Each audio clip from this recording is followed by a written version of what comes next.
أعوذ بالله من الشيطان الرجيم بسم الله الرحمن الرحيم وصلى الله وسلم وبارك على سيدنا ومولانا محمد وعلى آله وصحبه وسلم سبحانك لا علم لنا إلا ما علمتنا إنك أنت العليم الحكيم رب اشرح لي صدري ويسر لي أمري واحلل عقدة من لساني يفقهوا قولي اللهم أخرجنا من ظلمات الوهم وأكرمنا بنور الفهم وافتح علينا بمعرفة العلم وسهل أخلاقنا بالحلم واجعلنا ممن يستمعون القول فيتبعون أحسنه آمين يا رب العالمين. Assalamu alaikum wa rahmatullah, bienvenidos, bienvenidas. Una semana más, un lunes más, seguimos avanzando en estos días del mes de Ramadán y seguimos, como todas, la cita que tenemos los lunes y los martes, hablando de esos hombres y mujeres o de algunos de esos hombres y mujeres que tan importantes fueron para el mensajero Muhammad sallallahu alaihi wasallam, esos sahaba que realmente son para nosotros un modelo a seguir, un modelo a imitar y que en el estudio de sus vidas podemos obtener realmente tremendas lecciones para nuestra vida. En el día de hoy, inshallah, tenemos una cita con un hombre ejemplar, un hombre de orígenes lejanos a Meca, un hombre que sufrió lo indecible y lo indescriptible, pero se mantuvo fuerte en su din, un hombre de piel muy oscura, pero de un corazón lleno de confianza y de certeza, un hombre con una profunda y melodiosa voz, un hombre al que Umar ibn al-Khattab, que Allah esté complacido con él, describió como Sayyiduna, como nuestro Señor, un hombre del que el mensajero sallallahu alaihi wasallam dijo que había escuchado sus pasos, el andar sus pasos en el jardín. Hoy tenemos una cita con el señor de los muaddinin, el muaddin del mensajero Muhammad sallallahu alaihi wasallam. Tenemos una cita con uno de los sahaba más importantes y más grandes de la historia del Islam.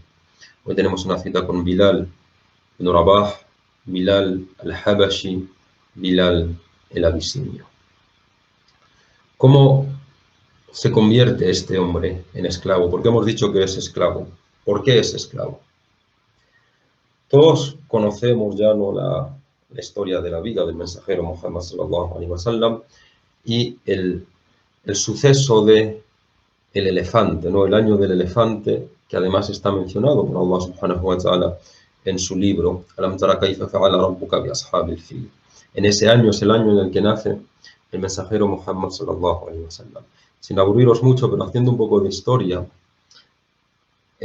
la zona del Habasha, lo que hoy en día es Etiopía y toda esa zona, ese cuerno de África, estaba gobernado por cristianos. Esos cristianos llega un momento en el que atacan la zona del Yemen, conquistan toda lo que es la zona del Yemen, que eran pueblos de Banu Israel, eran pueblos de judíos, los expulsan de allí y entonces desean ampliar sus conquistas, desean ampliar sus tierras. Y lo que tienen como objetivo principal es Meca, es la Kaaba. Y entonces pertrechan ese ejército, pero todo ese movimiento desde Abisinia hasta el Yemen y todo, hace que muchos reyes, príncipes, ¿no?, gente de nivel, gente de una posición elevada, pues vaya acompañando a ese ejército conquistador de Abraha, a la cabeza del cual iban los elefantes, y todos conocemos la historia.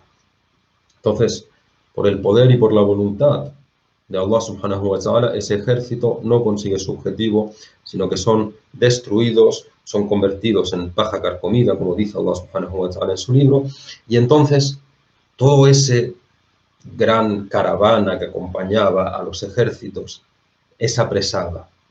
Esa caravana es apresada y todos los abisinios pasan a ser esclavos. Era una guerra, habían sido capturados y empiezan a ser vendidos como esclavos. La madre de Bilal, que se llamaba Hamama, era una de esas princesas o reinas de Abisinia y es capturada y entonces es apresada y es vendida como esclava y se casa, o se junta, se casa con otro esclavo, también de piel intensamente negra, que él sí era árabe, que se llamaba Abu Rabah o Abi Rabah. Y entonces, de la unión de esta Hamama, princesa de los abisinios, y de este esclavo, Abi Rabah, nace a las afueras de Mecca, 10 años después del suceso del elefante, el noble sahaba Bilal ibn Abi Rabah o Bilal ibn Rabah. Es un hombre que no conoce la libertad en su vida. O sea, ¿no? ¿Os acordáis la semana pasada que hablábamos de Zayd ibn Haritha, que es apresado y vendido como esclavo? Bilal no, Bilal nace ya en el seno de una familia de esclavos, y hay un dato muy curioso respecto a Bilal, y es que a pesar de que su padre es árabe, y los árabes siempre son árabes y tienen ese orgullo de ser árabes y de, o sea, superioridad, en muchas ocasiones rayándolo enfermizo, a Bilal se le llamaba Bilal al-Habashi, Bilal el abisinio, cuando lo normal hubiera sido que le llamaban Bilal el árabe, pero no le llamaban al-Habashi, le llamaban el abisinio. ¿Por qué? Por ese estatus de su madre. Porque su madre no era una abisinia normal, sino que era, según la mayoría de las transmisiones y la mayoría de las fuentes, una princesa de los abisinios llamada Hamama. Entonces, daban ese estatus de pertenecer a una familia noble, aunque en verdad se lo decían un poco irónicamente, ¿no? Porque le trataban como, al principio de su vida, sobre todo, el peor de los esclavos. ¿Cómo era este hombre? ¿Cómo era Bilal ibn Rabah? ¿Cómo era este noble hombre de gran corazón y de vasto conocimiento? Le describen la gente del conocimiento de las vidas de los antepasados, los historiadores del Islam, le describen diciendo: Bilal era de una estatura imponente, con anchos hombros y largos brazos, la tez muy oscura, ¿no? Le decían Shadidus Saud, oscuro pero negro, pero tremendamente oscuro, con los ojos profundos y marrones, decían, y una mirada cautivadora, ¿no? Te llenaba Bilal, no había nada, con su mirada, cuando te miraba, te llenaba por completo. Una nariz fina o prolongada y la piel como si estuviera brillante. Era un hombre tremendamente atractivo, con mucho pelo. Se describe que al final de su vida solo tenía unas pocas canas en su pelo y que en todo momento mantenía ese porte digno de su juventud, ¿no? Que siguió siendo hermoso a pesar de fallecer con 60 y algo años, ¿no? Pero parecía que la edad no pasaba en él, y además su barba era como esa barba de la gente de tez oscura, ¿no? Que no llegaba a cerrarse. Hay descripciones que dicen que era una barba que no llegaba a cerrarse, que era así como no muy densa, y que al final de su vida se podía ver en ellas algunas canas, pero no excesivas, no demasiadas. Era un hombre al que Allah subhanahu wa ta'ala le había dado una voz a la vez profunda e intensa, resonante, pero tremendamente melodiosa. Era un hombre con una gran sabiduría, ¿eh? Conocía poesía y componía poesía también, a pesar de que no era árabe, pero había crecido entre ellos, y poseía un gran y un enorme sentido de la dignidad y un enorme sentido del honor. Pero tiene la mala suerte, o el decreto de Allah, es que pertenezca a Umayya ibn Khalaf. La vida de un esclavo en ese tiempo era atroz. No tenían ningún tipo de derecho. Eran maltratados como perros. Su voz no se escuchaba, y el que poseía un esclavo era su dueño. Era su dueño y señor, pudiendo hacer con él todo lo que quisiera. Podía castigarlo sin que el esclavo pudiera reclamar a nadie. Eran tratados casi como objetos. Pues Bilal, como hemos dicho, él nace en esa esclavitud, no es como Zayd, del que hablamos la semana pasada. Él creció, Bilal crece, viendo los abusos, torturas y castigos a los que sus padres son sometidos en todo tormento, especialmente su madre, por pertenecer a esa clase elevada en Abisinia, ¿no? Ser esa princesa, como decían que era como un bien exótico, como un bien preciado, y entonces el dueño Umayya ibn Khalaf como que se deleitaba todavía más en castigarla, en abusar de ella, en usarla para todo tipo de cosas y todo tipo de obscenidades, ¿no? Porque era como, tengo en mi posesión a una de las princesas del Habasha. En ese ambiente, en esa situación, llega el mensajero Muhammad sallallahu alaihi wasallam, o recibe el mensaje, mejor dicho, Muhammad sallallahu alaihi wasallam, con un mensaje que llama a unificar a la gente, a que no hay diferencias entre uno y otros, a que la diferencia es única y exclusivamente por la taqwa. Cuando este mensaje llega a oídos de los esclavos, ven abierta ante ellos una puerta a la esperanza, como que por fin alguien se interesa por ellos y se dan cuenta, a medida que empiezan a escuchar hablar del Islam, que es un mensaje verdadero, que ellos, que han sufrido todo tipo de penalidades, reconocen que ese mensaje proviene del Señor del universo y entonces tienen esa tendencia natural o esa facilidad para aceptarlo. Hay gente que dice, no, les interesaba el Islam porque así eran libres, no, porque así Abu Bakr los compraba, no, porque así había una alternativa a su vida, no, porque así eso les permitía salir de ese estado de esclavitud en el que se encontraban. No es cierto.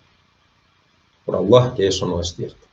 Esto es devaluar muchísimo a estos nobles y tremendos hombres y mujeres. Y como veremos ahora, Bilal al-Habashi sufrió más como musulmán que como esclavo, o sufrió más por hacerse musulmán que viviendo como esclavo. Porque Bilal, su inteligencia, le lleva a ser muy querido por su dueño, por Umayya ibn Khalaf. Ya, entonces, Bilal pasa a no ser ese esclavo básico y maltratado, ¿no? Sino que entre el resto de esclavos era el líder, era el jefe, ¿no? Poseía una posición de privilegio. Todos anhelaban la posición que tenía Bilal. No era maltratado, se cuenta que era el esclavo preferido de Umayya ibn Khalaf, le había nombrado como guardián de ese santuario de ídolos que tenía, todo, o sea, no un hijo ni muchísimo menos, ¿no? Pero que le trataba bien a Bilal, no era ese esclavo al que pateaba, sin más había adquirido una posición dentro de ese corpus de lo que eran los esclavos. Pero todo cambia para él en el momento en el que se hace musulmán. ¿Y cuándo se hace Bilal ibn Rabah musulmán? Se hace musulmán inmediatamente, en el momento en el que empieza a escuchar hablar de Allah, subhanahu wa ta'ala. No tiene contacto con el mensajero Muhammad sallallahu alaihi wasallam. En un principio no tiene contacto con él, pero escucha que su mensaje, por lo que se va diciendo por las calles, escucha que su mensaje es la ilaha illallah, que solo hay una divinidad. Escucha que el mensaje es ahadun ahad. Y sin el más mínimo atisbo de duda, dice, este es mi mensaje. La ilaha illallah. Este es mi mensaje, ahadun ahad. La inteligencia de Bilal le hacía ver que esa forma de vida opresora de los Quraysh se basaba en la adoración de esos ídolos que tenían. Se basaba en los ídolos para que la élite de los Quraysh mantuviera esos estatus de supremacía que les permitía oprimirlos.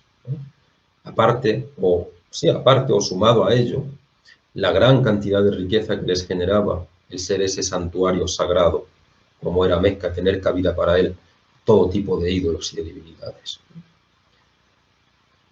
Y claro, Bilal dice, subhanallah, ¿y quién es el que está transmitiendo este mensaje? ¿Quién es el que está transmitiendo un mensaje de ahadun ahad, de que la ilaha illallah? Es uno de los Quraysh, que por linaje pertenecería a esa élite opresora, pero que no forma parte de ella, por su propia renuncia. Es un huérfano, que ha trabajado de pastor, que ha sido comerciante, que nunca ha tratado injustamente a nadie, que ayuda a los más débiles y los necesitados, que se preocupa de los demás y que es conocido por todos, as-Sadiq al-Amin. Entonces, ¿cómo no voy a aceptar lo que venga de él? Pero de hecho no se hace musulmán con el mensajero sallallahu alaihi wasallam, según dicen las fuentes, sino que se hace musulmán con Sayyiduna Abu Bakr. Allah esté complacido con él, pero eso era para otro punto añadido. ¿Quién es el que me está hablando de Allah? Es Abu Bakr. ¿Y quién es Abu Bakr? Es el ejemplo de dignidad y de honestidad entre toda la gente de Mecca. Como dice Mujahid, que Allah esté complacido con él, el comentarista de conocimiento de los primeros compañeros, decía: los primeros 7 en hacer público su Islam, no habla de hacerse musulmán, dice de hacer público su Islam, fueron Abu Bakr, el de Muhammad sallallahu alaihi wasallam, Abu Bakr, Bilal, Khabbab, Suhaib, Ammar y Sumayya. Muhammad sallallahu alaihi wasallam y Abu Bakr son 2 personas que tienen un clan, que tienen una familia que les defiende. Bilal es un esclavo. Khabbab es un esclavo. Podríamos hablar otro día de Khabbab perfectamente. Suhaib al-Rumi, podríamos dedicar otra tarde a Suhaib al-Rumi. Ammar ibn Yasir y su madre Sumayya, todos esclavos. No tienen a nadie que les proteja, no tienen a nadie que les defienda. Entonces, en el momento en el que hacen público su Islam o se manifiesta su Islam, empiezan a ser castigados, empiezan a ser torturados. Y claro, tenían que ser castigados, tenían que ser torturados con torturas ejemplares. ¿Por qué? Porque esa élite de los Quraysh tenía que demostrar que en su feudo, en su hogar, y lo hemos dicho, el esclavo pertenecía a su dueño, no había entrado el mensaje de Allah. Y tenían que demostrar que si en algún momento había entrado el mensaje de Allah, había que castigarlo eso. Y entonces, ese Umayya ibn Khalaf, Abu Jahl, eran los 2 cabecillas principales de este movimiento, empiezan a torturar a sus esclavos. ¿Por qué? Porque era una mengua en su honor, ¿no? O sea, que en la casa de Umayya ibn Khalaf un esclavo aceptara el Islam, Umayya ibn Khalaf empieza a ser puesto en entredicho por el resto de la nobleza, entre comillas, de Quraysh. Entonces empieza a atormentarlo, empieza a castigarlo, empieza a torturarlo. Al mediodía, cuando el sol estaba en su cenit, ese sol abrasador de Arabia, lo desnudaba y ponía piedras calentadas por el implacable sol sobre su cuerpo desnudo. Hacía que se tumbase de espaldas sobre un montón de piedras, ponía piedras sobre su estómago y le decía: abandona el Islam, reniega de Muhammad, di Wallati wal Uzza, los 2 ídolos principales de Mecca, di Wallati wal Uzza, ahadun ahad, ahadun ahad. Le dejaban hasta que estaba completamente deshidratado y luego, para aumentar su tortura, le echaban unas gotas de agua en el pecho. Y eso aumentaba todavía más la tortura. Pero cuanto más se afianzaba Bilal ibn Rabah, cuanto más se fortalecía, cuanta más paciencia tenía en soportar todo eso a lo que estaba siendo sometido, más se enfadaba Umayya ibn Khalaf, más le torturaba, más le castigaba. Y Bilal: Allah, acepto lo que viene de ti. Ahadun ahad, Allah, Allah, Allah, Allah. Le decía: di Wallati wal Uzza, Allah, Allah. Una y otra vez, una y otra vez. Mujahid dice, o Ibn Mas'ud también lo dice, Bilal fue el que más torturas sufrió, subhanallah, y el que más hizo sufrir a su torturador. Y esto es tremendo. Hacía sufrir a Umayya ibn Khalaf. Le hacía sufrir hasta el punto de que, porque claro, cada vez que le castigaba, le torturaba, ¿no? Y le decía: di Wallati wal Uzza, qul Wallati wal Uzza, di algo en contra de Muhammad, di. Y él, cada vez que alzaba esa voz, ¿no? Aunque fuera con un susurro como pudiera, porque estaba completamente destrozado y deshidratado, cada vez que decía Ahadun, Ahad, la gente se burlaba de él. Y claro, eso ponía muy en evidencia a Umayy ibn Khalaf. Entonces, las torturas van aumentando cada vez más. Y no es una semana, sino que son meses y meses de torturas. Lo atan de pies y manos y lo llevan a los sufajá, ¿no? Los sufajá es, subhanallah, los sufajá sería la chusma. Esa gente que está en las plazas, que no tiene nada que hacer, que no se dedica absolutamente a nada, solo son unos broncas que se dedican al mal, ¿no? Entonces los ataba de pies y manos, se los llevaba y les decían, if'alu ma shi'tum bih, aquí lo tenéis, haced con él lo que queráis. Y hacían con él lo que querían. Le golpeaban, le escupían, le tiraban piedras y todo. Ahad, ahad, ahad, ahad.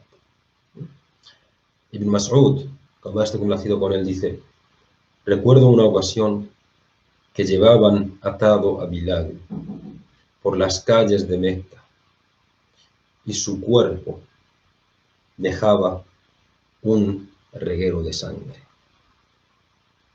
Imaginaos lo que es esto. El cuerpo de Bilal dejando un reguero de sangre por las calles de tierra de Mecca. Por eso dijo Ibn Mas'ud también, de entre todos los esclavos que fueron torturados, en un momento o en otro cedieron. Todos en algún momento o en otro cedieron, dijeron una palabra, aunque fuera con la boca pequeña, evidentemente sin creerlo en el corazón, pero todos en algún momento de esas torturas cedieron, illa Bilal, excepto Bilal. Él se entregó y entregó su cuerpo a Allah subhanahu wa ta'ala. Min al-mu'minina rijalun sadaqu ma ahadullah alayhi. Dice, dice Allah subhanahu wa ta'ala, hay hombres que se venden a sí mismos buscando la complacencia a Allah. Y muchos comentaristas, hay quien dice que es por Suhaib ar-Rumi, hay otros comentaristas que dicen que esta ley es revelada, refiriéndose a Bilal ibn Abi Rabah. Él se vendió a Allah subhanahu wa ta'ala. Así mismo él, ahad. Lo intentan todo. Diferentes tipos de tortura, diferente gente, todo para tratar de que se quebrara, de que se rompiera, de que se derrumbara. Pero Bilal era una roca. No lo hizo. Cuanto más le decían, قُولَ اللَّاتَ وَالْعُزَّى, di al-Lati wal-Uzza, al-Lata wal-Uzza, el más decía Allah, Allah, ahadun, ahad, ahadun, ahad.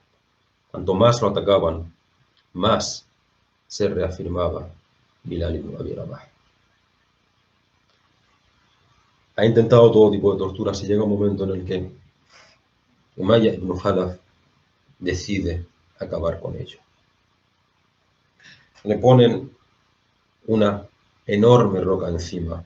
Dicen las transmisiones, una roca que tienen que traer entre 7 personas. Se la ponen encima sobre su pecho. Y él, tumbado, ¿no?, en el desierto, le ponen la roca, esa enorme roca encima. Dolor, calor, sed, se desmaya. Piensan que lo han matado. Cuando vuelven sí, se acercan, porque parece que quiere decir algo. Parece que por fin va a decir Wal-Lati wal-Uzza, y lo único que le escuchan decir es Allah, Allah, Allah, Allah, Ahad, Ahad, Ahad. Le vuelven a poner más rocas encima, más piedras encima, tratando de que de una vez por todas se derrumba, pero no. No lo hace. El propio Bilal recordaría años después todas estas torturas diciendo, el pérfido Umayy me tenía atado durante el calor del día, desnudo bajo el sol abrasador, y me atormentaba también durante la noche. Un día hacía mucho calor y como siempre empezó a atormentarme. Cada vez que me ordenaba, adora a nuestros ídolos, niega el Dios de Muhammad, niégalo, digo al Lati wal Uzza para obligarme a renunciar, yo decía, ahadun, ahad, uno, uno. Llevado por la ira, Umayya puso una roca enorme sobre mi pecho. En ese momento me desmayé. Cuando volví en mí, me volvieron a preguntar y volví a afirmar mi creencia en Allah, único, solo y sin asociado. Y pusieron más rocas en mí. Volvía a desmayarme y cuando nuevamente volví en mí, vi que el sol estaba oculto por unas nubes. Di las gracias a Allah y me dije, oh Allah, o me dije a mí mismo, oh Bilal, todo lo que procede de Allah es hermoso, todo lo que procede de Allah es bueno. En ese estado llega Sayyidina Abu Bakr, radiyallahu anhu, que no puede soportarlo más. Oh tú, malvado Umayya, ese esclavo, te lo compro. No, ¿cómo puedes torturar de esa manera a una persona que lo único que dice es decir Rabbi Allah? Lo único que hace es decir Rabbi Allah, mi Señor es Allah. ¿Cómo le puedes torturar, castigar de esa manera? Por eso. No está en venta. Dime cuánto pides por él, te lo compro, te daré lo que pidas.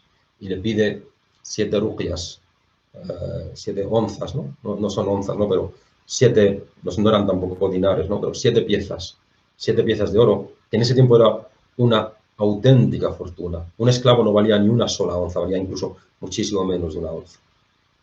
Abu Bakr, radiyallahu anhu, acepta sin pensarlo ni un instante y le da el dinero que pedía y entonces va con otros sahaba, con otros musulmanes a quitarle todas esas rocas, todas esas piedras. Y Umayya ibn Khalaf se gira hacia sus compañeros de los Quraysh, que era como el que va a ver un partido de fútbol. Iban allí donde estaban todos siendo torturados y se reían de ellos. Era algo tremendamente delirante. Entonces se gira hacia ellos, ¿no? Mira, mira, hemos engañado a Abu Bakr y además me he quitado el problema de encima que tenía con este esclavo. Si me hubiera pagado una sola onza de oro, una sola pieza de oro, o incluso menos, la habría aceptado. Y lo dice como riéndose de Abu Bakr. Y Sayyidina Abu Bakr, que está cogiendo como puede a Bilal porque no puede ni levantarse, se da la vuelta y le dice, oh Umayya, no creo que haya sido así. No me has engañado. Ahora Bilal es un hombre libre y hay pocos hombres como él. Además, si me hubieras pedido 100 onzas de oro, te las habría dado, sin dudarlo. Y qué hermoso es lo que Jalaluddin Rumi, Allah esté complacido con él, escribe acerca o menciona acerca de este episodio, ¿no? De Abu Bakr comprando a Bilal. Es muy parecido a lo que hemos mencionado, pero tiene un saboreo, como todo lo que nos transmite él tiene un saboreo tremendamente hermoso. Dice, al haberse enterado Abu Bakr de las terribles torturas que sufría Bilal al-Habashi, As-Siddiq fue a ver al mensajero Muhammad sallallahu alaihi wasallam y le dijo, oh mensajero de Allah, un espíritu sagrado que se aferra a los cielos y que se ha enamorado de ti y ha sido cautivado por tu afecto. Es la única razón por la que sus opresores le hacen daño. A pesar de ser inocente, le cortan las alas. Quieren enterrar el gran tesoro en el fango de la idolatría y la rebelión. Le tumban en la arena que arde bajo el sol abrasador, azotándole con ramas espinosas. Y aunque la sangre corre por su cuerpo como si fuera una fuente, él sigue diciendo, Ahadun, Ahad. Dice Rumi, la compasión y la misericordia se apoderaron de Abu Bakr, hasta tal punto que cada parte de su cuerpo se convirtió en la lengua que hablaba de la aflicción y la agonía que estaba sufriendo Bilal. Finalmente, desveló la intención en su corazón diciendo, oh mensajero de Allah, quiero rescatarle. Estoy dispuesto a gastar todo lo que tengo. No quedaré tranquilo hasta que no salve a esta alma que ha provocado la ira y la tortura de los enemigos de Allah solo por haber expresado su amor por Allah y por haberse convertido en su siervo. Sallallahu alaihi wasallam le dijo, oh Abu Bakr, soy tu socio en esta empresa, amigo compasivo de Allah y de su mensajero. Entonces Abu Bakr fue a ver a Bilal, a Umayya ibn Khalaf, que estaba con Bilal y este yacía. Bilal estaba desmayado a causa del dolor, de las torturas que había recibido. Se dirigió a su dueño, a ese hombre que carecía por completo de misericordia con amargas palabras, y le dijo: hombre cruel y malvado, ¿cómo puedes torturar al amigo de Allah? Hombre insensible, qué malicia y odio el tuyo. Bestia despiadada, te consideras un hombre, eres un villano, un miserable monstruo disfrazado de ser humano. Dice Rumi. Acto seguido, Abu Bakr arrojó ante él el dinero del rescate, que parecía apaciguar su sed de riquezas. Viendo la satisfacción al recibir el dinero, Abu Bakr le dijo: insensato, ¿no te das cuenta que a cambio de una avellana me has dado una perla? ¿No te das cuenta de lo que vale Bilal en ambos mundos? La diferencia está en que tú miras el color de su piel, pero yo miro lo que hay dentro de su alma. Si hubieras pedido más, con toda seguridad te lo habría dado. Si hubieras pedido aún más, te habría dado todo lo que tengo. Y si hubieras pedido aún más, me habría endeudado para dártelo. Hombre simple y necio, has de saber que solamente un joyero conoce el valor de las joyas. Y este era Abu Bakr, radiyallahu anhu. Y entonces le libera, ¿no? Le libera y nada más comprarlo, lo hace libre. Dice: oh gente de Quraysh, sois testigos de que he comprado y en este momento libero inmediatamente a Bilal ibn Abi Rabah. Bilal ibn Rabah, y entonces Bilal se convierte ya en un hombre libre. Subhanallah, que Abu Bakr. Tenemos que hablar de Abu Bakr, pero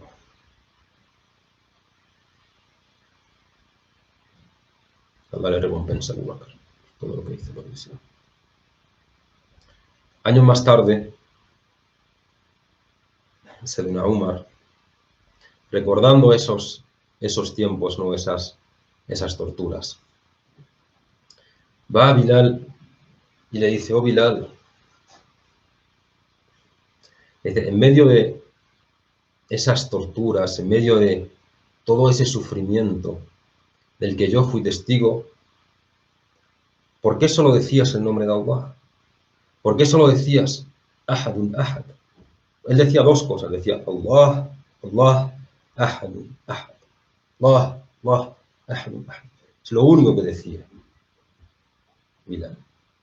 ¿De por qué no te dirigías a Allah con alguno de sus nombres? ¿Por qué no le invocabas de cualquier otra manera? Y dijo Sayyiduna Bilal, le dice: oh mira el mu'minin, si hubiera sabido otra forma de dirigirme a Allah, lo habría hecho. Si hubiera sabido otra forma de dirigirme a Allah, lo habría hecho. El imán completo, puro y sincero, sin nombres, sin atributos, sin nada. La luz plena, total y absoluta de Allah había entrado en su corazón. No conocía otra forma de dirigirse a Allah. No había tenido tiempo de aprenderlo. Pero esa es la clave de todo. Eso es el tawhid. Y eso era lo que Allah subhanahu wa ta'ala puso en el corazón de Bilal. Entonces el Umar decía: decía, es que Bilal es nuestro Señor. Liberado por nuestro Señor. Desde ese momento en el que Bilal es liberado, desde ese momento en el que Sayyidina Abu Bakr lo compra y le da la libertad, se convierte en la sombra de Muhammad sallallahu alaihi wasallam. Claro, esto para esos Quraysh es tremendamente doloroso. esa nobleza, entre comillas, de Quraysh, que lo ha torturado de esa manera y que no ha conseguido nada, le verían ahora caminando siempre al lado del profeta, sallallahu alaihi wasallam. Y fijaos, o sea, ese racismo que había entre ellos, hay una anécdota, un suceso que ilustra esto a la perfección. En una ocasión, ¿no?, esos Abu Jahl, Umayya ibn Khalaf, Abu Sufyan, Uqba ibn Abi Rabi'a, ¿no?, esos grandes líderes, primera generación de los Quraysh, van a ver a Abu Talib. Abu Talib, el tío y protector de Muhammad sallallahu alaihi wasallam. Y le dicen: no, Abu Talib, estamos dispuestos a escuchar el mensaje. Estamos dispuestos a sentarnos con Muhammad. Estamos dispuestos a hablar con él. Estamos dispuestos a escuchar qué es lo que tenga que decirnos. Estamos dispuestos a que nos convenza si eso que tiene que decirnos realmente nos llena. Y estamos dispuestos a que en la reunión esté Abu Bakr presente. Estamos dispuestos a que esté Uthman. Estamos dispuestos a que esté Abdurrahman ibn Auf. Pero jamás consentiremos sentarnos, mencionan a 4. Y en primer lugar Bilal. Bilal, Suhayb, Khabbab y Al-Miqdad. Es la única condición que ponen: no estar en la misma reunión que esos esclavos. Incluso algunos sahaba le dicen al mensajero Muhammad sallallahu alaihi wasallam: mensajero, Allah acepta.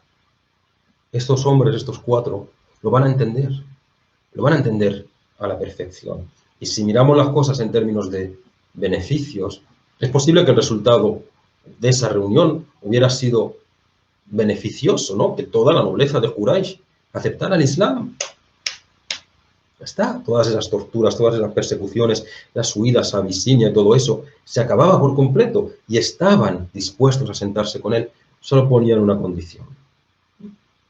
Si hubiera aceptado esa condición, a lo mejor se ahorraba 8 años de persecuciones, de ataques, de torturas.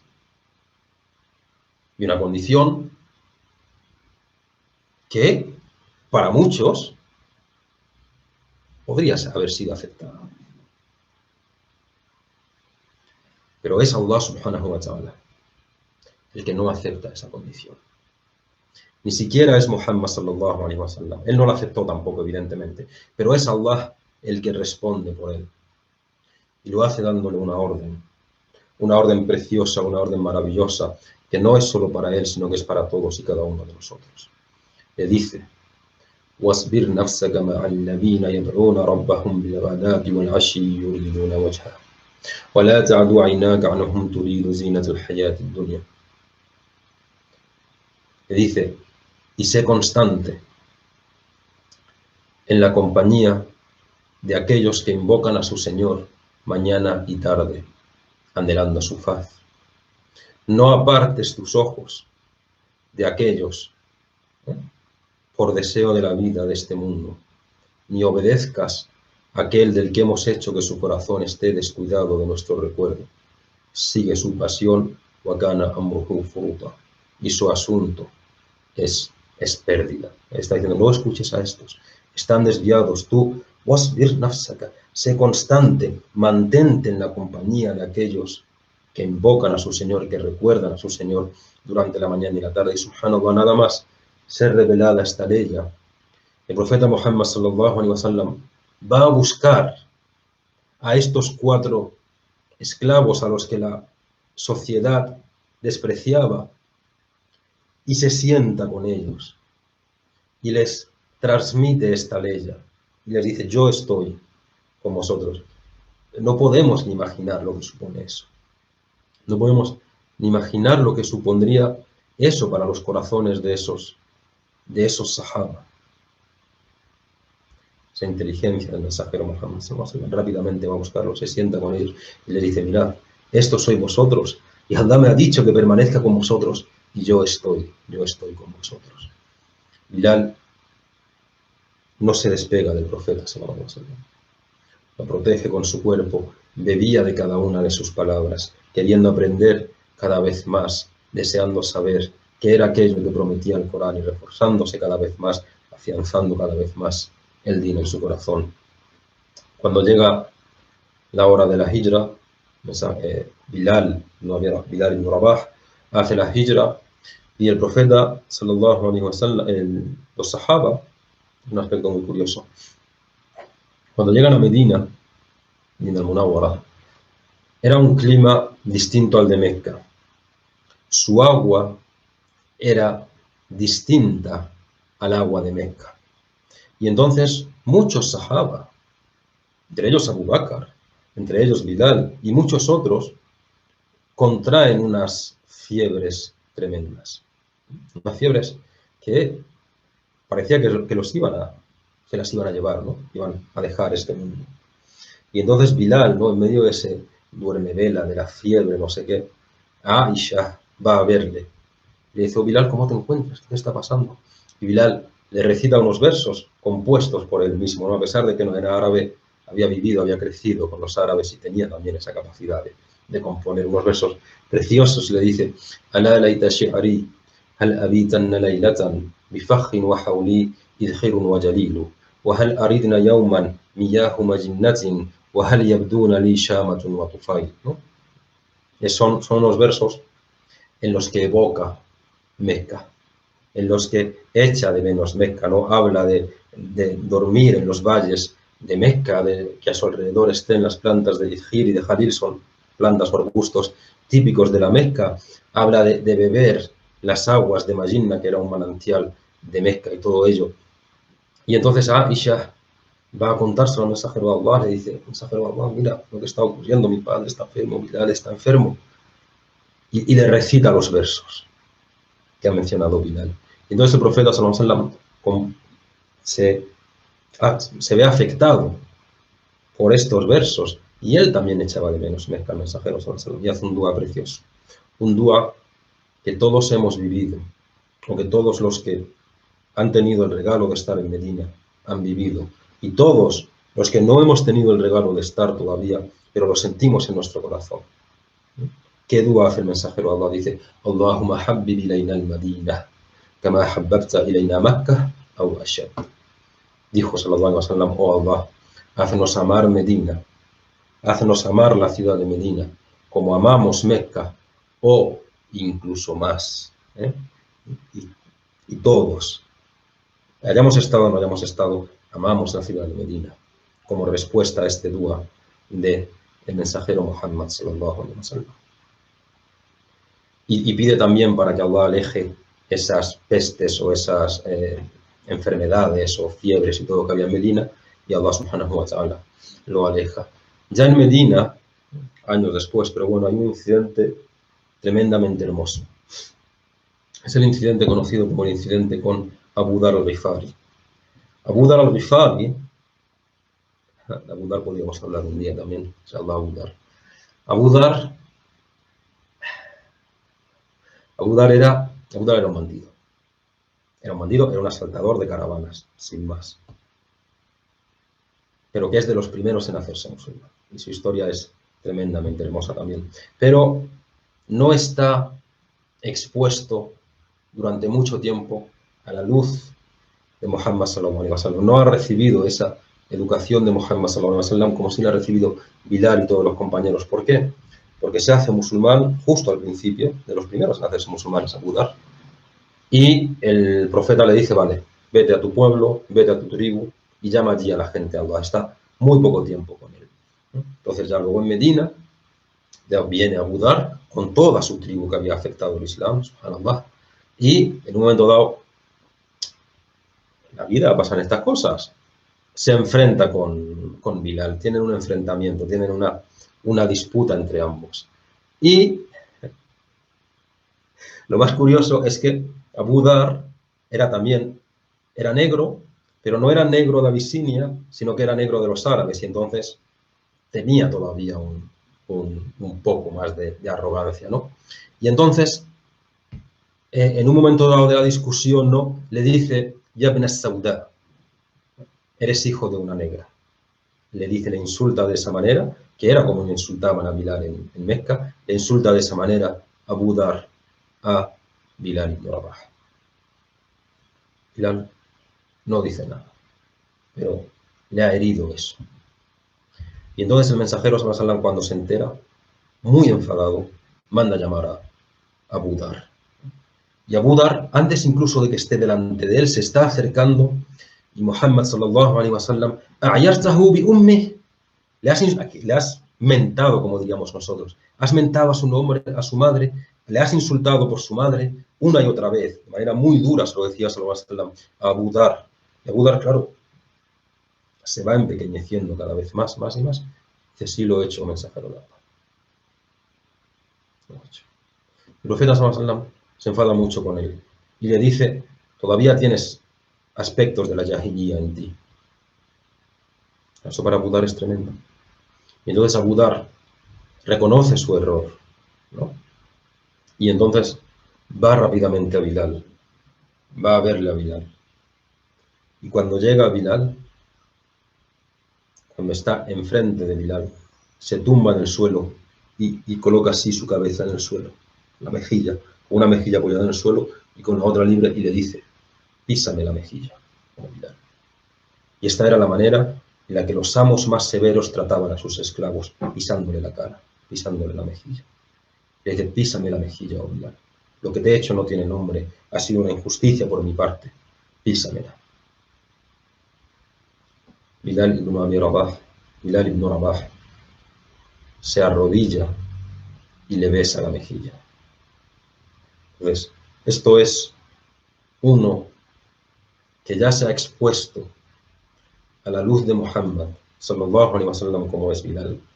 Tiene todo el derecho del mundo a tomar represalias, pero en vez de hacerlo, se arrodilla y le besa la mejilla. Y ahí tenemos al otro, Abu Dhar, que no había estado expuesto a esa luz de Muhammad sallallahu alaihi wasallam, pero que va, subhanallah, va aprendiendo a marchas forzadas. Y Abu Dhar, que Allah recompense a Abu Dhar por todo lo que hizo. Pero muestra, ¿no?, cómo cuando uno abre su corazón a Muhammad sallallahu alaihi wasallam lo que ocurre. Pues tenemos a los musulmanes ya establecidos en Medina, tienen su mezquita, pero ¿qué ocurre? Que no tienen cómo llamar a la gente a la oración. Cuando llegaba la hora de la oración, decían as-salah, as-salah, as-salatu jami'an, y ya está. Entonces el mensajero sallallahu alaihi wasallam consulta con sus compañeros cómo ha de realizarse la oración, y viene un sahaba, Abdullah bin Zayd, que Allah esté complacido con él, diciéndole, oh mensajero de Allah, esta noche he tenido un sueño. Mientras soñaba, he visto lo siguiente, mientras dormía he visto lo siguiente, vi que un hombre, vestido de verde, traía una campana, una especie de campana. Le pregunté, ¿me la venderías? ¿Me venderías esa campana que tienes en la mano? ¿Qué harías con ella? ¿Para qué la quieres? La quiero para llamar a la gente a la oración. Cuando llegue la hora de la oración, llamamos, tocamos en ella, tocamos la campana, entonces la gente lo escucha y podrá acudir a la oración. Y le dice, te voy a dar algo mejor que eso. Cuando llegue la hora de la oración, decid, Allahu Akbar, ashhadu an la ilaha illallah, ashhadu an la ilaha illallah, y le enseña el adán. Se lo cuenta, Abdullah bin Zayd, se lo cuenta el mensajero de Allah sallallahu alaihi wasallam, ese sueño que ha tenido, y dice, el sueño es verdadero. Y claro, Abdullah bin Zayd, este noble sahaba, tenía el deseo, ¿no?, de ser él el encargado de esa misión. A él se le había revelado el sueño. Él era el que había tenido esa visión, ese sueño verdadero. Pero el profeta sallallahu alaihi wasallam le dice, busca a Bilal y enséñaselas. Porque él tiene una voz más potente y más melodiosa, ¿no? Y entonces Bilal es el primer ser humano en dar el adán. Es el primer ser humano en dar el adán en la Masjid al-Nabawi, en la mezquita del profeta Muhammad sallallahu alaihi wasallam. Si alguno tiene el regalo de ir a Medina al-Munawwara y estáis en la mezquita del profeta, a pesar de que haya cambiado tanto, ¿no?, pero sigue siendo, y escucháis el adán, recordad a Bilal ibn Rabah, que fue el primero en hacerlo en ese noble lugar, en esa noble tierra. Cuando Umar ibn al-Khattab escucha a Bilal al-Habashi dar el adán de esa manera, va corriendo a ver al profeta sallallahu alaihi wasallam y dice, oh mensajero de Allah, ¿qué es esto? ¿Quién le ha enseñado esto a Bilal? El mensajero le cuenta el sueño de Abdullah bin Zayd, del otro sahaba, y le dice: oh mensajero de Allah, por Allah, que esta noche he tenido exactamente el mismo sueño. Era como una confirmación. Y hay transmisiones que hablan de que otros sahaba en Medina tuvieron también el mismo sueño. ¿Cuál era el rango de Bilal? ¿Cuál era el rango de Bilal ibn Rabah? Subhanallah, es suficiente con decir que Bilal era la primera persona en dirigirse al mensajero de Allah sallallahu alaihi wasallam cada mañana. Iba a su habitación, iba a su cuarto, a su casa, y era su despertador. Aunque el mensajero de Allah estaba despierto, no le decía: as-salatu ya Rasulullah. Tenía el privilegio de ser la primera persona cada día en dirigirle palabras al mensajero Muhammad sallallahu alaihi wasallam. Y en una ocasión en la que Bilal está el mensajero sallallahu alaihi wasallam con sus compañeros, la mezquita, y llega la hora del adán, y Bilal se levanta y dentro de la mezquita comienza a dar el adán. Mientras lo está dando, el mensajero sallallahu alaihi wasallam no despega su mirada de él ni un instante, no deja de mirarle ni un solo instante. Cuando termina, se hace el silencio. Y entonces sallallahu alaihi wasallam, señalándolo, dice: quien de vosotros diga estas palabras con certeza, con yaqín, con esa certeza con las que las está diciendo Bilal, quien de vosotros pronuncie esas palabras creyéndolas de verdad como las está creyendo Bilal, entrará en el jardín. Ese es el yaqín, esa es la certeza de Bilal ibn Rabah. Era el compañero del mensajero sallallahu alaihi wasallam. De hecho, hay transmisiones que mencionan que era el único que tenía acceso directo a Muhammad sallallahu alaihi wasallam. Incluso Umar. ¿Y quién era Umar?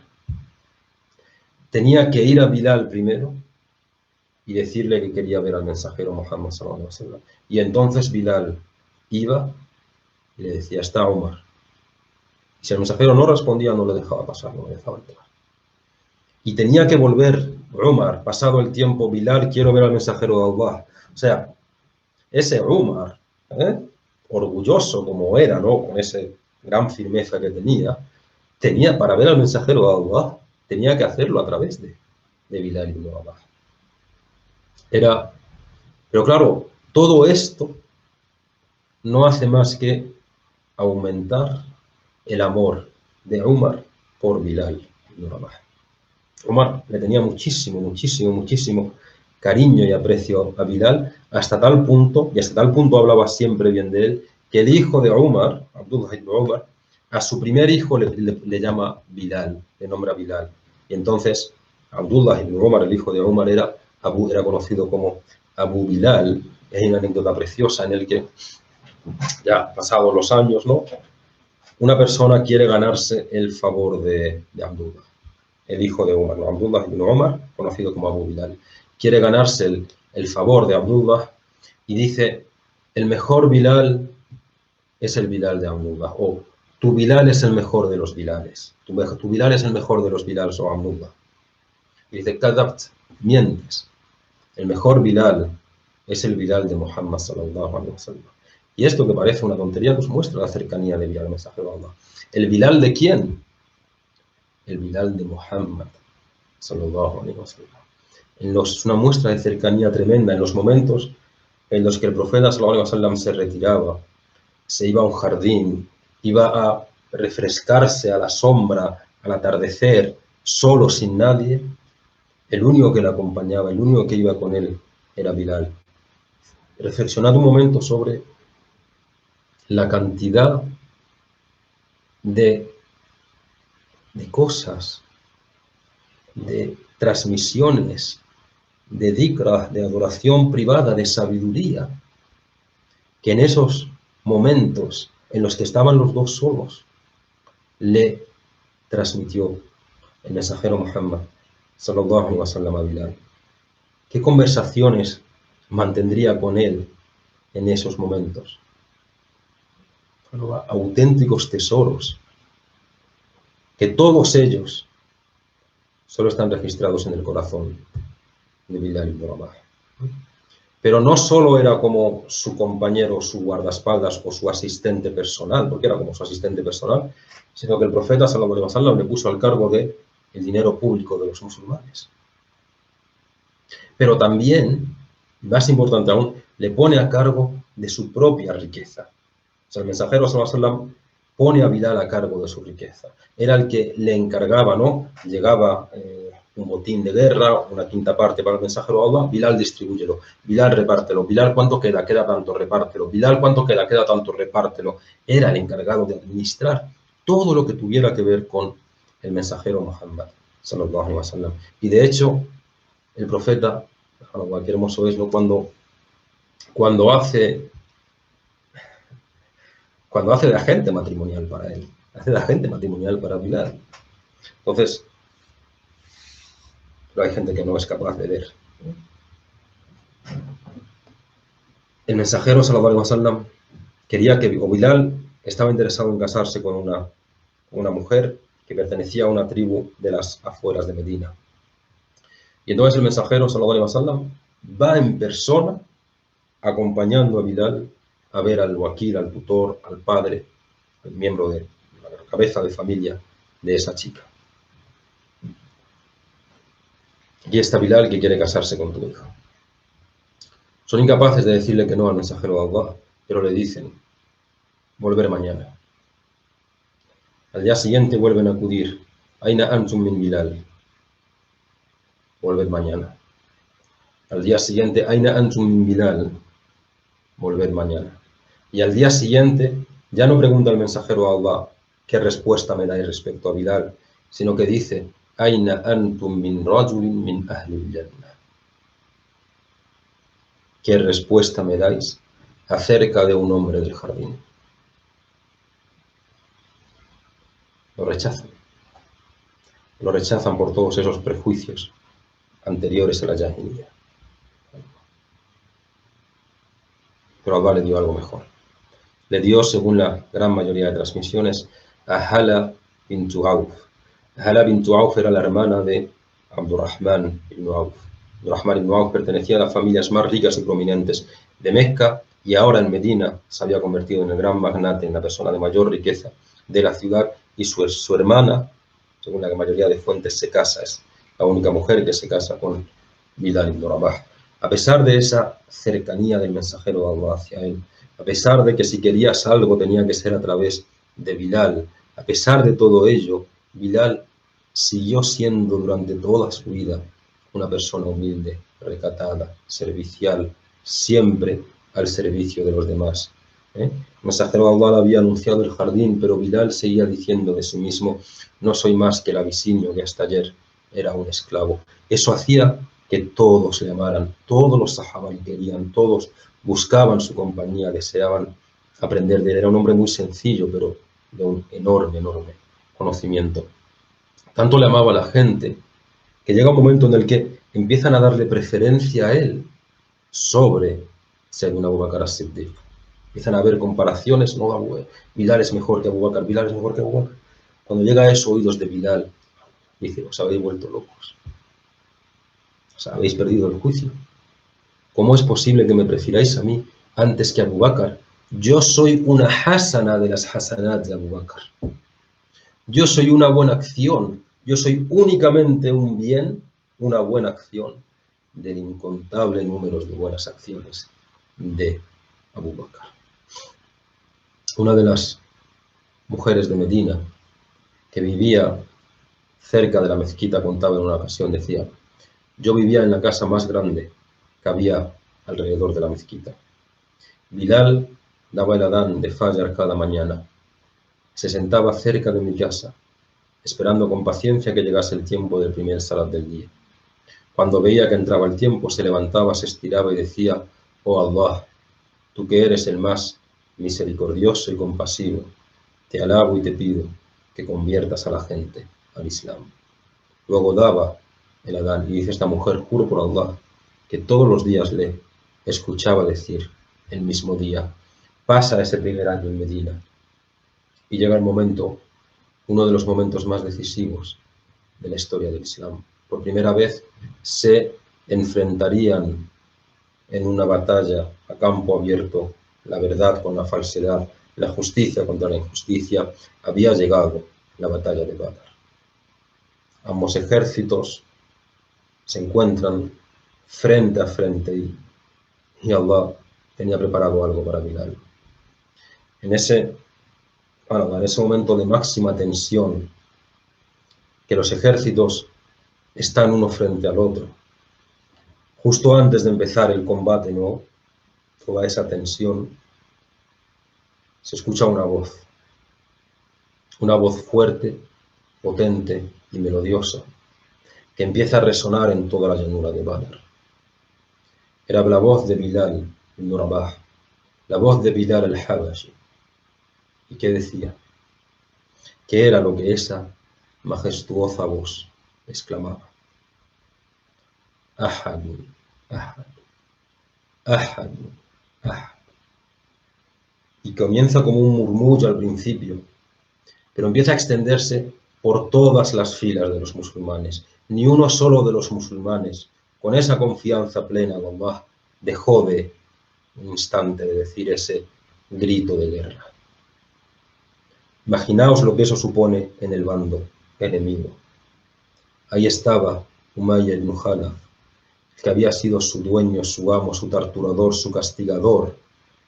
Y ahí estaba el resto de habitantes de la nobleza de Mecca, cuando escuchan Ahadun, Ahad. Subhanallah. ¿Cómo podían las palabras de un esclavo negro, un esclavo pobre y débil, un esclavo al que había torturado y castigado, convertirse en ese lema, en ese grito de guerra de los musulmanes? Y empiezan a temblar. Decían, cuando los teníamos a nuestra disposición, a nuestro servicio, cuando los torturábamos, no fuimos capaces de hacer que dejaran su din. ¿Cómo nos vamos a enfrentar a ellos en una guerra? Van a acabar con nosotros. Y eso fue lo que realmente pasó. Pero ¿cómo llega el final de Umayya ibn Khalaf? La batalla prácticamente ha finalizado, ¿no? Pero no ha terminado jurídicamente hablando. Se están capturando a la gente, se están recogiendo las armaduras, no se ha salido todavía del campo de batalla. Umayya ibn Khalaf, un hombre obeso, mal encarado, perverso, no ha podido huir, su peso no le permitía huir, y entonces está buscando la manera de librarse. Y entonces ve a Abdurrahman ibn Auf. Abdurrahman ibn Auf, de los grandes sahaba, había sido compañero suyo de negocios, eran familiares de segundo o de tercer grado, y entonces va a él rápidamente y le dice, me rindo ante ti, hazme tu prisionero, hazme tu prisionero. O no le llamaba Abdurrahman, le llamaba Abdul Ilah. O Abdul Ilah, hazme tu prisionero. ¿Por qué? Porque de esa manera, si él era prisionero de alguien, nadie podía tocarle. Pero aún estaban en el campo de batalla. O sea, esa regla solo se aplicaba cuando habían salido, cuando habían terminado el campo de batalla, cuando había terminado toda la batalla y aún no había terminado. Y Bilal ibn Rabah ve esa estratagema y ve a Umayya ibn Khalaf. Grita, es uno de los líderes de los Quraysh, es uno de los enemigos del Islam. Y empieza a decir, Ma najawtu in naja, ma najawtu in naja, ma najawtu in naja. Si él se salva, yo no me salvaré, o como diríamos, por encima de mi cadáver. Por encima de mi cadáver. O muere él, o muero yo. Y claro, empieza a las masas, ¿no? Empieza a las masas a enardecerlas que estaban allí alrededor y van por Umayya ibn Khalaf. Incluso hay transmisiones que hablan de que Abdurrahman ibn Auf intenta impedirlo. Oye, que ya es mío, que ya está bajo mi protección, pero no. Y Bilal, con esas mismas palabras que durante tantos meses había estado repitiendo, Ahadun Ahad, se abalanza sobre Umayyah, acabando con su vida. Él que había causado tanto dolor y tanto sufrimiento a los creyentes con su odio, vanidad y arrogancia, no podía escapar sin saldar cuentas, y que el decreto de Allah subhanahu wa ta'ala, como es, hizo que ocurriera de esta manera, y cuando Bilal acaba con su vida, vuelve a exclamar ese Ahad, Ahad, que resuena en todo Badr. También está presente Bilal en la batalla de Uhud, en la batalla del Foso, en otras expediciones. Siempre estaba junto al mensajero sallallahu alaihi wasallam. Era un hombre silencioso pero muy alto, una imponente figura. Se podía esperar de él que fuera un engreído por todo lo que había adquirido, pero todo lo contrario, era un hombre de conocimiento, un hombre de contención, un hombre que sabía lo que valía este mundo y que su anhelo estaba siempre única y exclusivamente en la próxima vida. Pero el verdadero día de Bilal es el día de Mecca, el día de la conquista de Mecca. Igual que, como dicen los ulama, ¿no? El día de Badr es el día de Hamza, el día de Uhud es el día de Talha. Tenemos que hablar de Talha ibn Ubaydullah. Dijo, también dicen, el día de Khandaq es el día de Salman al-Farisi, y el día de Fathu Makkah es el día de Bilal. Pasan los años, los musulmanes van fortaleciéndose cada vez más, hacen ese intento de entrar en Mecca, los Quraysh no se lo impiden, no se lo permiten, Hudaybiyah y todo ello, y llegamos al año o al momento en el que los musulmanes entran como conquistadores o como victoriosos en Mecca al-Mukarrama. Lo primero que hizo el mensajero sallallahu alaihi wasallam es ir a buscar a Uthman ibn Talha. Uthman ibn Talha era el dueño de las llaves de la Kaaba, y junto con Usama ibn Zayd, el amado hijo del amado, ¿os acordáis la semana pasada? Y junto con Bilal ibn Rabah, entra dentro de la Kaaba. Entran juntos en la Kaaba y comienzan a destruir todos los ídolos.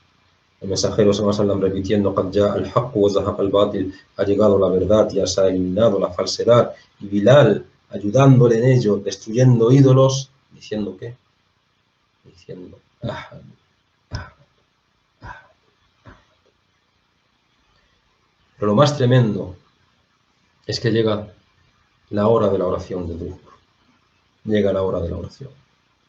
Miles de personas alrededor de la Kaaba, esperando a ver qué decía el mensajero de Allah, sallallahu alaihi wasallam. Entre ellos se encontraban los principales de los Quraysh, aquellos que tanto habían atacado al mensajero de Allah de los musulmanes. Algunos se habían hecho musulmanes políticamente para salvar su vida y todo eso.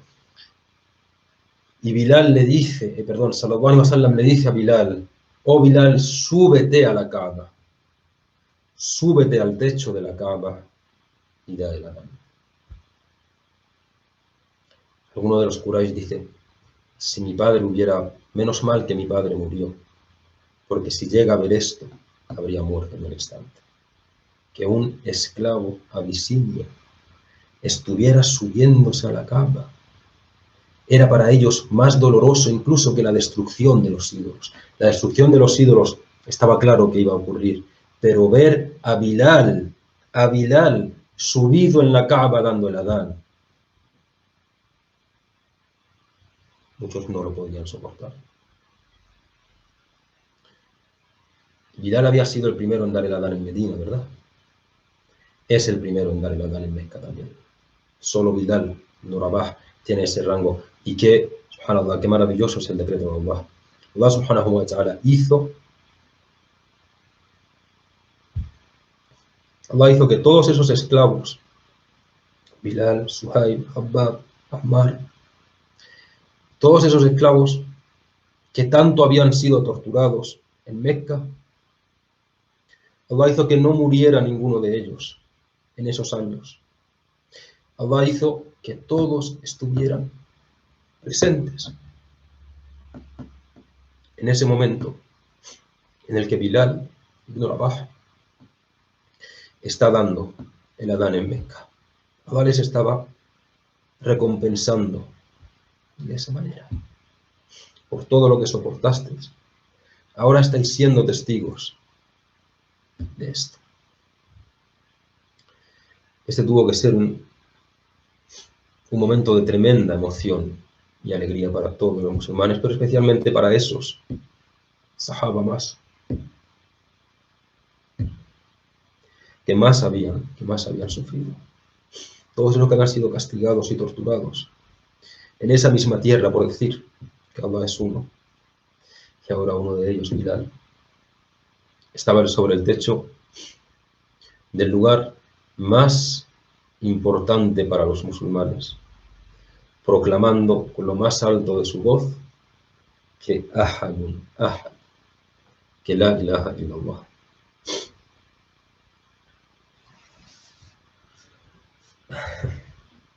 Pero luego Bilal era a la vuelta de una de las gazwas, a la vuelta de una de las batallas, la batalla de Khaybar. Habían viajado durante toda la noche para tratar de llegar a Medina cuanto antes, pero están todos los sahaba con el mensajero, sallallahu alaihi wasallam, están tremendamente agotados, ¿no? El viaje hacia una batalla, hacia una gazwa, con un asedio, el viaje, están tremendamente agotados, necesitan descansar. Tenemos que parar a dormir, oh mensajero de Allah. Mensajero de Allah, temo que perdamos la oración. Y dice Bilal, yo me quedo, mensajero de Allah, yo os avisaré para la oración. Se van todos a dormir y Bilal empieza a hacer qiyamul layl, empieza a hacer tahajjud. Solo toda la gente cae, en un segundo caen todos dormidos y Bilal se despierta. Perdón, Bilal se queda dormido por completo. Y el primero en levantarse de todo ese ejército es el mensajero Muhammad sallallahu alaihi wasallam. Y se despierta cuando el sol le está dando ya en la cara. O sea, fijaos lo tremendamente cansados, terriblemente cansados que tenían que estar todos. Se despierta ya con el sol en la cara. Bilal, ¿qué ha pasado? Confiamos en ti, estábamos esperando tu llamada. ¿Qué ha ocurrido, Bilal? Y Bilal se despierta y rápidamente, sin pensarlo ni nada, ¿no? De una manera, pero una manera tremendamente inteligente, dice: oh mensajero de Allah, el que tomó tu alma tomó la mía también. Y claro, el mensajero sonriendo no lo puede evitar, ¿no? Y dice: Sadaqta ya Bilal, ¿qué culpa te voy a echar? Y esa respuesta de Bilal fue magistral, ¿no? Cuando dormimos, como decimos, ¿no? De manera metafórica, Allah se lleva nuestra alma y dice: el mismo que se llevó tu alma, se llevó la mía, oh mensajero de Allah. Y entonces, claro, ya dice: Sadaqta ya Bilal. Pasan los años y en una ocasión el mensajero sallallahu alaihi wasallam manda, lo que nos estamos pasando desde la hora, pero bueno, pasan los años, ¿no? Y en una ocasión el mensajero sallallahu alaihi wasallam manda a llamar a Bilal. Y le dice: oh Bilal, dime lo mejor que hayas hecho en el Islam, dime lo mejor que hayas hecho en tu vida en el nombre de Allah. Pues ciertamente esta noche he escuchado el ruido de tus pasos en el jardín, ¿no? El sonido de tus sandalias, ¿no? El ruido de tus sandalias en el jardín. Y Bilal se queda unos momentos en silencio y dice: oh mensajero de Allah, no lo sé. Lo único que hago es que no hay momento en el que haga wudu sin que después haga 2 rakat. En todo momento en el que hago wudu, después hago 2 rakat. Y esta es la causa de que el mensajero escuchara sus pasos en el jardín. Los años seguían pasando y Bilal permanecía fiel al mensajero de Allah. Cada mañana a la hora de subh llamaba a la oración en su puerta. Salatu ya Rasulullah. Y eso hacía que el mensajero cada vez le amara más y que Bilal amara cada vez más al mensajero. Había conquistado por completo su corazón, era uno de sus compañeros más amados. Solía decir de él: Bilal es uno de los hombres del jardín. Llega el momento de la muerte. El mensajero de Allah sallallahu alaihi wasallam, el día sobre el que dijo Bilal, habría dado lo que fuera por no haber presenciado ese día, es decir, por haber muerto antes que él. Desde hacía más de 20 años, Bilal había estado a su lado.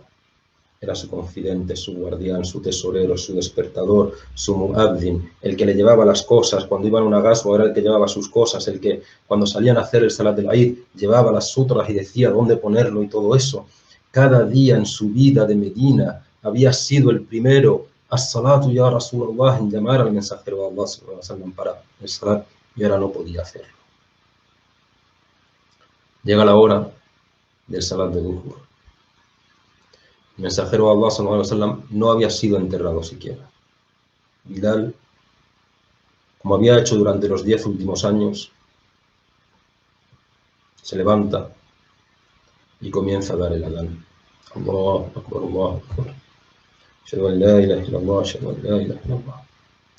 Pero cuando llega a Ashhadu anna Muhammadan Rasulullah, atestigo que Muhammad es el mensajero de Allah, es incapaz, dice, Ashhadu anna, es incapaz de pronunciar el nombre de su profeta. Es incapaz de pronunciar el nombre de su amado compañero. Le embarga la emoción y se derrumba. Es completamente incapaz de seguir. Claro, los musulmanes al escuchar su voz quebrada, ese llanto, ese lamento, esa incapacidad de seguir, comienzan todos ellos a llorar hasta que sus barbas quedan empapadas de lágrimas.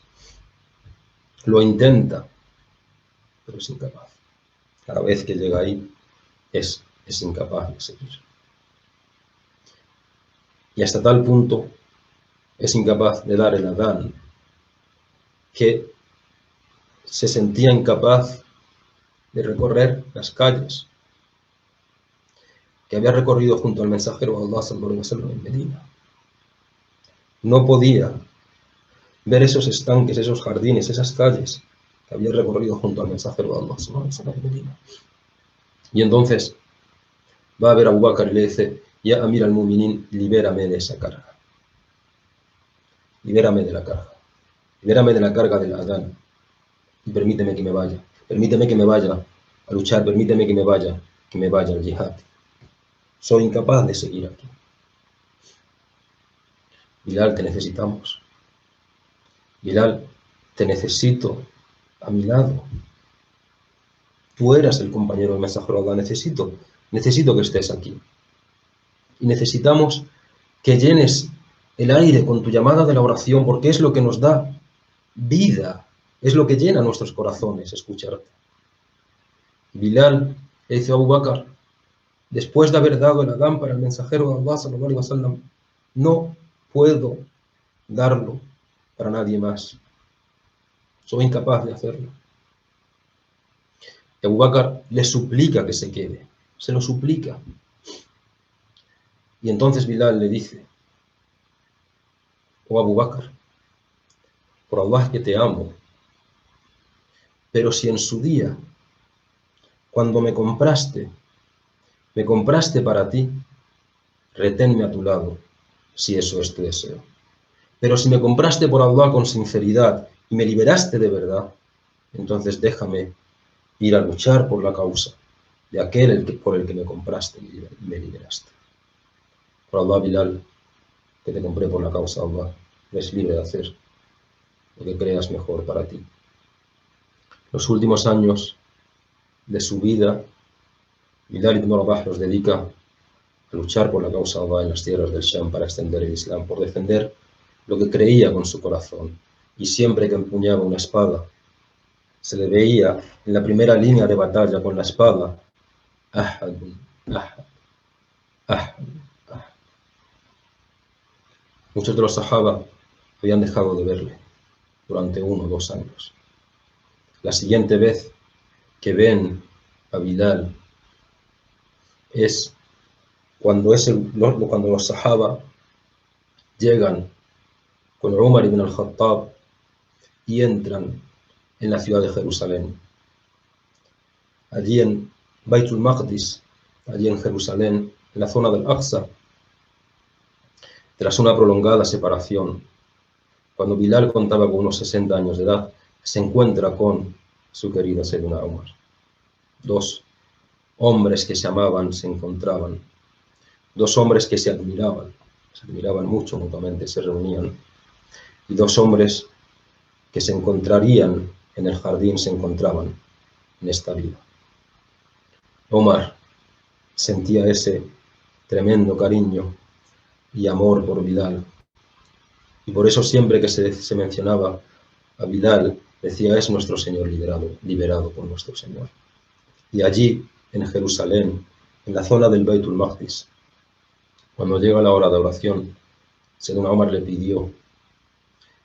le suplicó a Bilal que elevara su voz y diera el adán, que les llevara de vuelta con su voz a los tiempos de Medina.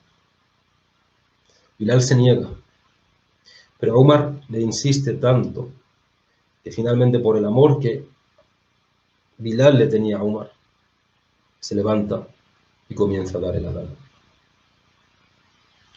Había sido el primero en Medina, había sido el primero en Mecca, y es el primero en el Masjid al-Aqsa, en dar el adán. Imaginaos a ese ejército que ha conquistado esa tierra, esos sahaba que habían convivido con él en Medina, que durante más de 10 años habían escuchado esa potente y melodiosa voz, no pudieron contener las lágrimas. Comienzan a descender sobre sus mejillas. Eran hombres valientes, hombres aguerridos, curtidos en 1000 batallas. Pero es que al lugar al que los transportaba la voz de Bilal era la compañía del mensajero Muhammad sallallahu alaihi wasallam. Los últimos días de Bilal ibn Rabah. En los últimos días de Bilal va a Medina al-Munawwara. Hay transmisiones que hablan, y Allah sabe más, de que va porque tiene un sueño en el que ve al mensajero de Allah sallallahu alaihi wasallam y le dice: ¿por qué has dejado de visitar? Y entonces Bilal va a Medina, ya sea a visitar, sea veraz este sueño o no, va a Medina. Y en Medina ve a dos jóvenes niños a los que amaba tremendamente, que eran como sus sobrinos o sus nietos para él. Eran Hassan y Hussein, los nietos del mensajero de Allah sallallahu alaihi wasallam. Y Hassan y Hussein le suplican: por nosotros, oh Bilal, como lo hiciste durante 10 años aquí en presencia de nuestro abuelo, te pedimos que des el adán.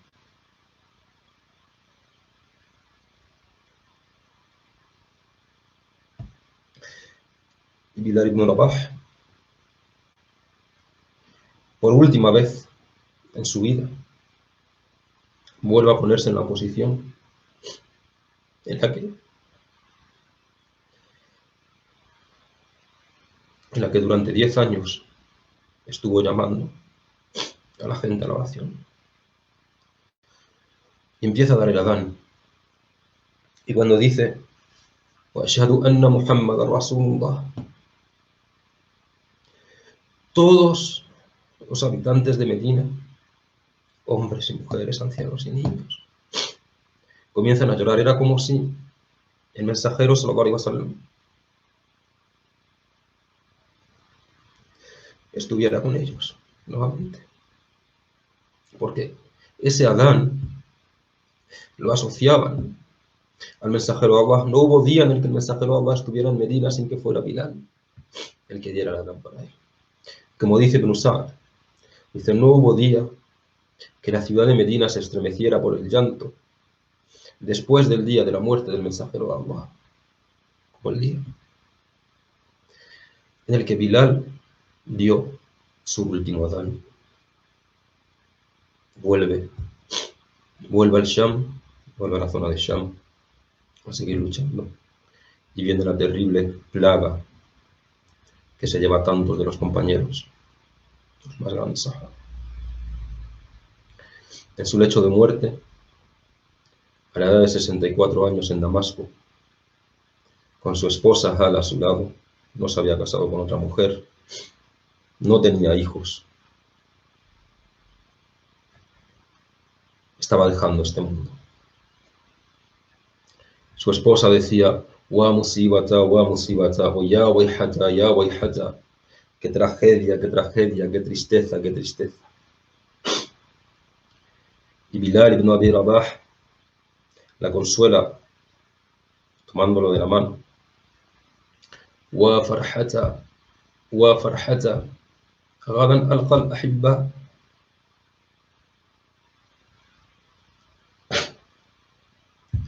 غدا ألقى الأحبة محمدا وحزبه. Decía, qué alegría, qué alegría.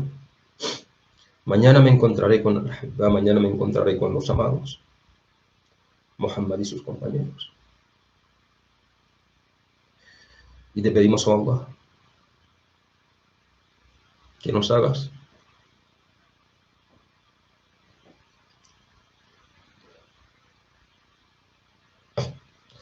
te pedimos, oh Allah, que nos hagas escuchar el adán de Bilal en el jardín, en compañía del mensajero sallallahu alaihi wasallam y de todos los compañeros. Amén. سبحان ربك رب العزة عما يصفون وسلام على المرسلين والحمد لله رب العالمين.